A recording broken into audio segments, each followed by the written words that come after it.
What's up, guys? Ryan from I Teach Credit. As you know, this is my card. This is my dream. The only way to get to this card is by educating enough people like you on credit. Today, I want to talk about all the other impacts that your credit score has on your finances. Let's just start with, if you're buying a house, having a high credit score is going to give you a lower interest rate. But not only that, you may get a lower interest rate and have money back to you in the form of lender credits that you can apply towards your down payment and closing costs. So you need less cash to close.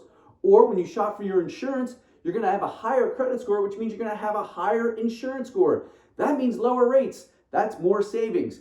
Plus, if you get a good credit score and you go after good credit cards, you may find that you get great offers where you may spend $100 or $200 and you may get 20-30% back, whether it's in cash back, whether they just credit your account, or if it's in additional reward points. It all comes from having a good credit score, which is why it's so important for you to keep an eye on it every single week and make sure that you maximize your credit score as much as possible. Hope you guys found that helpful. If you have any questions, let me know, or I'll catch you in the next video.